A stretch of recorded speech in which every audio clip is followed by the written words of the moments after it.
It's time for the Larry H. Miller Utah Summer Games at Southern Utah University in Cedar City. Register today to participate in the 40th anniversary season of a Utah sports tradition at utahsummergames.org. Participate in over 50 sports around the state. Then plan to join the opening ceremonies Friday, June 5th, presented by State Bank of Southern Utah. Register today to participate in the 40th anniversary season of the Larry H. Miller Utah Summer Games. Make game day yours. Tickets, food and drinks, stats, and streaming. Everything you need is in the Utah Mammoth app. Download today and make game night easy. Download on both Android and iPhone. Tusk Top. DJ and PK, we're joined by Alec Busse. He covers Iowa State for Cyclone Alert and 24/7 Sports. Alec, good morning. Good morning, guys. Thanks for having me on. Good morning, Salt Lake. So you go out to practice to watch this. New coach. Most of the best impressive players follow the old coach to Penn State. Do you know anybody? Is this all brand new? Or guys just shaking hands and introducing themselves? Pretty much. No, I don't know anyone on the team. I really don't know anything about them, if we're being honest. I probably know more than the average person if we're really trying to be truthful about everything. But no, it's been a huge roster turnover for Jimmy Rogers and Iowa State football. My kind of going line is someone's going to ask me on my morning radio show here in Des Moines a question about some position or some player on the team, and my response is going to be, I don't know. I apologize, but I don't know. I think I'm going to need until like the end of September or maybe to the middle of October to really get a good grasp on what this team is. But I think that kind of creates some fun, right? Like it's going to be a learning process for Iowa State fans. It's going to be a learning process for those of us who cover the Iowa State football program. And it's something I'm looking forward to being able to do throughout the summer. And then, of course, as we get to training camp and in the early parts of the season. Well, Rogers had 16 starters in the portal leave him. I mean, or enter their name anyway. It was most in the nation. I guess you start with the quarterback. Obviously, Rocco was an institution there, and he goes to Penn State. But you got the kid, Rayner from Arkansas State, right? And he's got some impressive stats, and he's got some good experience. So at least from that standpoint, it looks like it's a decent starting point. Yeah, so I think the Rocco Beck departure was tough for Iowa State to handle. It was pretty clear, I think, that he probably was going to try and follow Matt Campbell to Penn State. And then Jalen Rayner's kind of an interesting story as he comes to Iowa State. Cyclone fans know of him more than they would most Group of 5 quarterbacks or Group of 6 quarterbacks now because they played him the last 2 years. Arkansas State came to Ames in 2024. Cyclones went down to Jonesboro and played the Red Wolves in 2025. Rayner had a better game in 2025, but he's been a 3 or 4 year starter down at Arkansas State, someone who has thrown for around 3,000 or more than 3,000 yards multiple times in his career, has kind of seen his interception numbers climb at various points, but so have his touchdown numbers.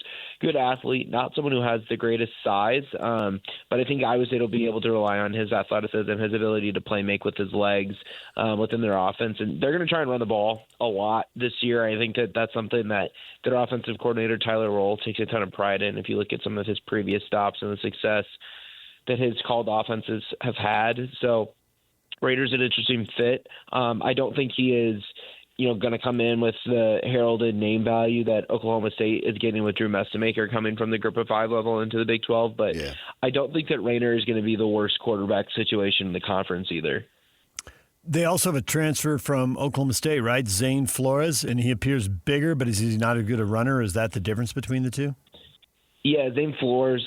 He started, I think it was 7 games this past season for Oklahoma State. I mean, that was a disaster of a situation, to put it politely, I guess you could say. I think Flores is probably going to be their QB2. They haven't formally named Rayner the starting quarterback for this fall, but I would be really surprised if it's not Rayner.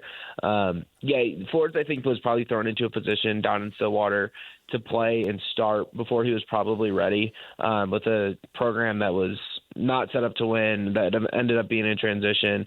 He's got a big arm, throws a really pretty football, but still kind of coming along in his development. And I think his rushing ability is certainly one of those traits that he's still kind of flashing in a little bit, but still trying to find that consistency in as well.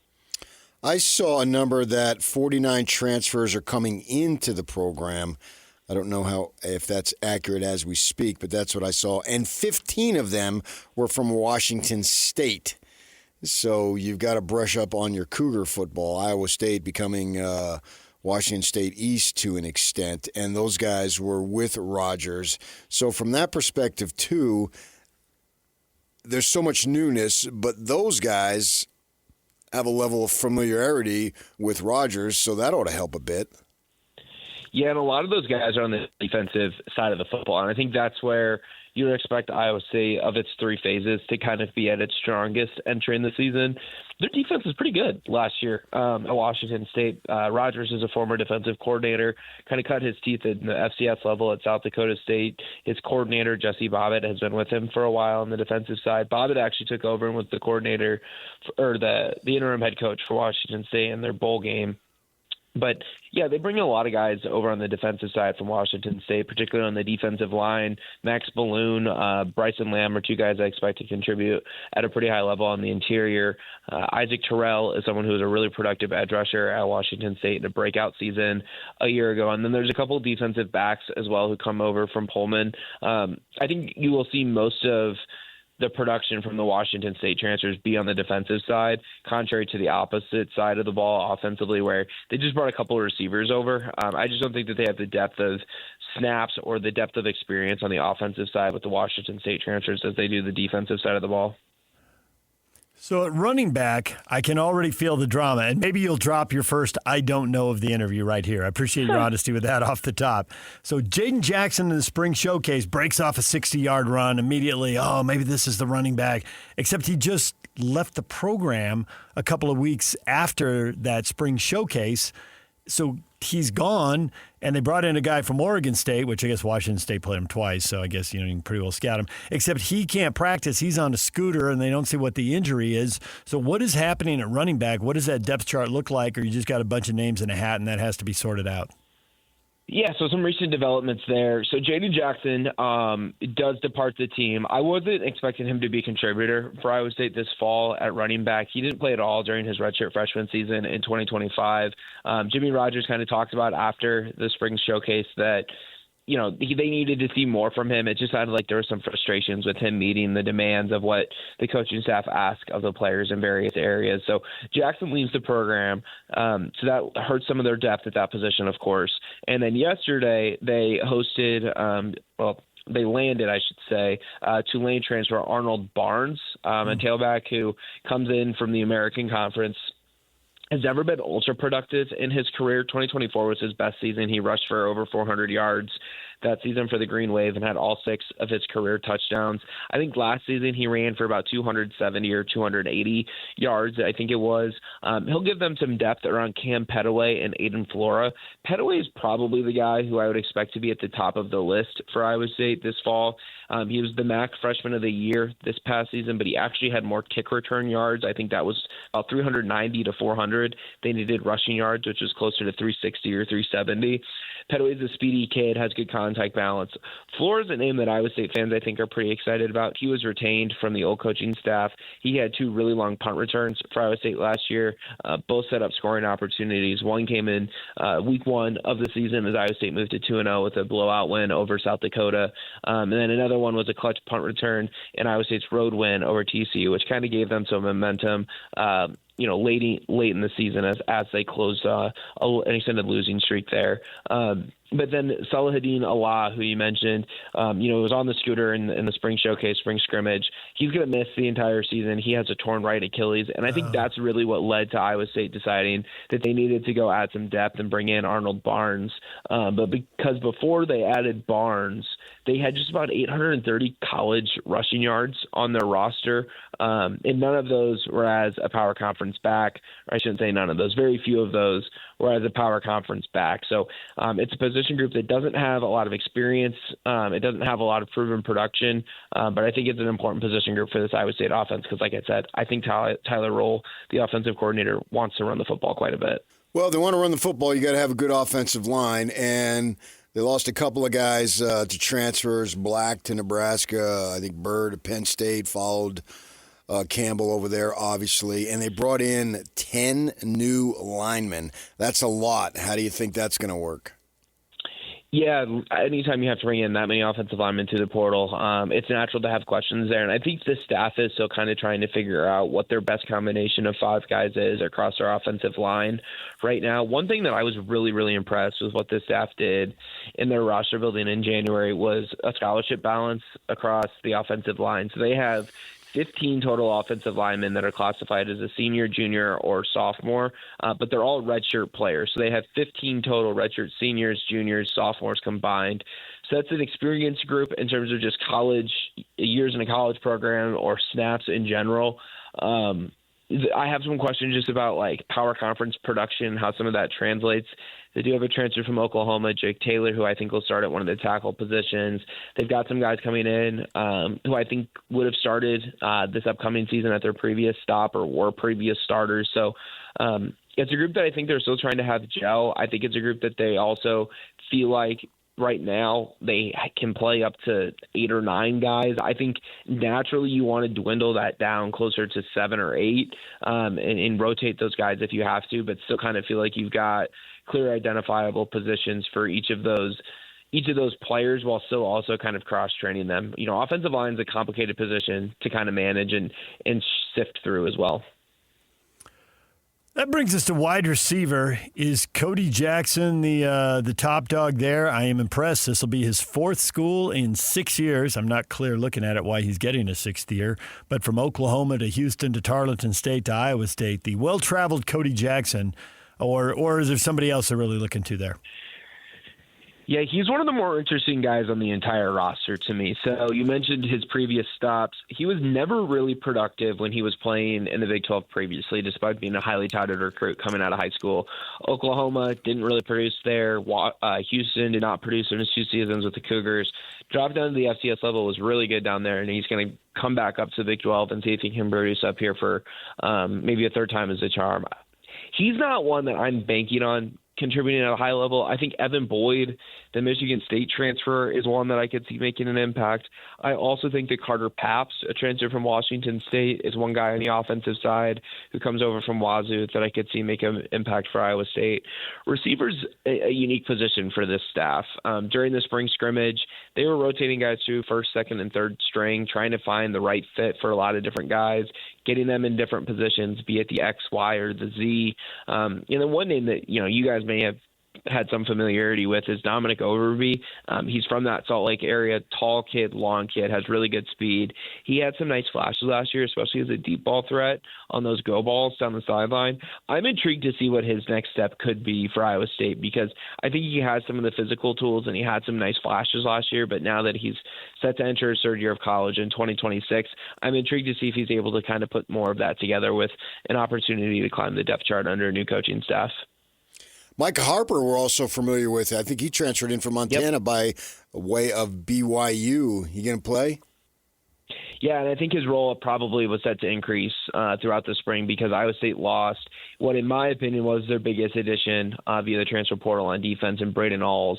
Alls was coming in from Toledo. I think he has about 9 career interceptions. Cyclones landed him in the portal after he took a visit to Indiana. Not sure how much the Hoosiers pushed for him, but clearly Indiana showed enough interest to bring him on campus for a visit. I think that injury, the ACL tear to Alls, is going to set up guys like Harper to have a bigger role for Iowa State this coming fall. And, Harper's had an interesting career arc. He played a lot in his time at BYU, more than 25 career appearances, I believe. Had an injury there that led him to missing a season, saw his role kind of dwindle, and then he transfers down to the FCS level, has a lot of success with a good Montana program at that level. Now he's back in the Big 12. So I'm really intrigued to see what type of impact he can make. Maybe doesn't always have the greatest physical size or traits, but as someone who has been productive at BYU and someone who I think Iowa State can probably rely on to give them a large number of snaps and potentially be a starter for them as well on the back end. Iowa State last year was really defined by its defense. Didn't give up more than 21 points in any of the 8 victories. How much is it intact? I mean, the offense sounds like it's just all transfer portal. Is there anything left from that defense? Because that defense was pretty good. They weren't great, but they were pretty good. Yeah, there's a couple guys. On the defensive line, Zamir Hawk returns. I actually think he's a better fit in this new defensive scheme than the old one. He was just kind of a tweener between positions on that three-man front that they ran under the previous coaching staff. They do retain a couple of linebackers. Carson Willick would be the one that I think is set to contribute the most. He struggled to stay healthy throughout his career, but if he can stay healthy, I know the staff feels confident in his just kind of football IQ, some of his leadership at the middle of the defense. And then in the secondary, it is a lot of new players, like you mentioned. They do retain a couple guys. David Coffey at corner is one who I think that they're bullish on being able to start. Has very limited experience in terms of on-the-field stuff, but he'll be a third-year player this season as well. Are Iowa State fans more upset that Kalani Sitake didn't take the Penn State job or that Campbell did? I think they're more upset that Matt Campbell took the job. I don't know if they hold any ill will to Kalani Sitake for staying. I think that this is the first time that I've had the opportunity to cover a coaching transition professionally. I did it once when I was in college as a student journalist, and I'm much more into it now, and the environment of the way it all works is much more different now.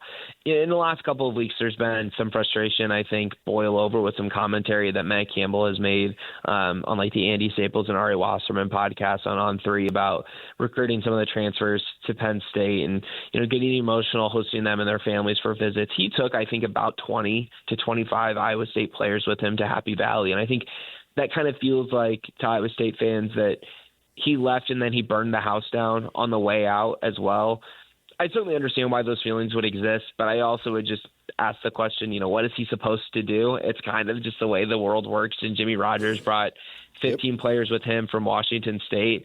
I wrote on my website earlier this week that I think it's a great example of just like, don't hate the player, hate the game. And sometimes the game right now and the way that college athletics is set up, it can be really frustrating for the fan, especially when you think about all the roster turnover, particularly when there is a coaching change. I think some fans understand that a little bit better than others. I think some fans understand that once Campbell left, he didn't really owe anything to Iowa State anymore, but there's still the hurt feelings of, man, he left and he took all these players with him, and we were expecting or hoping, speaking from the thought of a fan, they thought that I think 2026 could be a really good year for them, and he left right before that. So I think that's kind of part of what cuts a little bit deeper for Iowa State fans. The parallels aren't perfect, but you wouldn't be surprised if we saw a few parallels with Kyle Whittingham going to Michigan. Yeah, and I know that just following it from afar that they lost some players from Utah to Michigan, a couple guys on the defensive line, but maybe not nearly the volume. And I think Morgan Scalley was able to keep some of that roster intact just because he was a coach in waiting and he was on staff. So there was a familiarity there that those Ute players had with Scalley, and there was an ability to kind of keep some continuity while also losing. The offensive coordinator goes to Ann Arbor. They lost some other players at various positions as well, but there are some similarities for sure. I think Iowa State just kind of took it to the extreme. Yeah. Well, Alec, we appreciate the time. Thanks for joining us, and I guess you will still be figuring it out when Iowa State plays Utah on September 26th and travels to BYU on October 10th. Maybe by then there'll be a little clarity. Hopefully before that BYU game, I've got a good grasp, and hopefully by that Utah game when we may talk again, I'm able to give you guys some more insight on where the Cyclones are officially at. But thank you guys so much for having me. Enjoy the rest of your day. Hopefully you got some good weather out there. Alec Busse joining us. He covers Iowa State for Cyclone Alert and 24/7 Sports. DJ and PK, there's the spring football tour. Turmoil, PK. That was a program that was in a pretty good spot, at least versus the history of Iowa State football. And now got to put Humpty Dumpty back together again. Yeah, and then they go ahead and get the Washington State guy, and he takes 15 transfers with him. It's just that's the game, as Alec just said. I know. Yeah. It kind of sucks. Yep. But you can't. People were upset about Kyle taking guys, but they had no problem when New Mexico guys came here. Yeah, that's totally different. Right. And that is why Alec put it very well. Don't hate the player, hate the game. That's the way it works. Right. Take a New Mexico quarterback, take a New Mexico wide receiver, take a New Mexico offensive coordinator. And then you hire Ottawaya, running backs coach from Washington State. And he brings the running back who turns into your star running back. Right. So that's the way it works these days. You just have to look at the net, and hopefully you're on the positive side rather than the negative. But, yeah, when you have changes to your coaching staffs, this is what happens. And the Washington State coordinator went to went to Oklahoma and took the quarterback with him. So Washington State's over here, hey, we lost our conference, we lost our coaches, we lost our players. And they've been. I wonder why Ian Furness is grouchy all the time. See? All right, well, Utes and Cougars are the 4th and 6th game for Iowa State, so you got to figure Utah and BYU should go into that game favored. That's sure, but my thought would be that they've had a little shakedown cruise by then. They're not going to be a pushover. They seem to always play tough. And I know it's changed. The personnel has changed dramatically, and the coaching staff has changed dramatically. But my thought is they're not going to Oklahoma State it.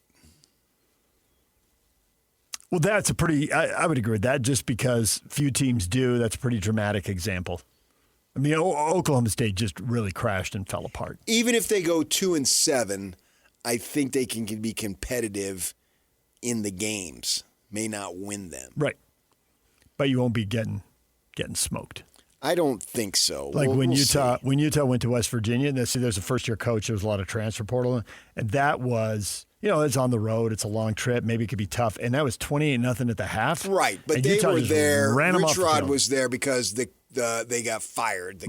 These guys, there are some guys who stayed, and the program wasn't in a bad spot. And the fact there's a few contributors on defense, and the defense only gave up 20 points a game last year. I mean, they were only a couple points worse than Utah and BYU, who both had good defenses. They're miles behind Texas Tech. But I'm sure most folks in Iowa State land are going to be rooting against Penn State. Yep. Oh, yeah. You can see that. The way it goes. All right, DJ and PK, it's 97.5, the KSL Sports Zone. Summer is all about freedom, fun, and growing up. And between the ages of 9 and 13, kids are starting to form their views about alcohol. With more independence, their still developing brains need more guidance and support than ever. That's why summer is the perfect time to stay connected and plan fun, safe family activities together. Research shows kids who spend quality time with their parents doing what they enjoy are less likely to drink underage. And when kids feel close to you, they're more likely to listen, especially when you set clear expectations. In fact, kids who drink before 15 are far more likely to struggle with alcohol later. This summer, create a no-bummer summer with fun, alcohol-free activities for your kids. Go to summer.parentsempowered.org to take a quick quiz and discover ideas tailored to your family. A little time together can make a big difference. For more information and to learn more about how to prevent underage drinking, visit parentsempowered.org.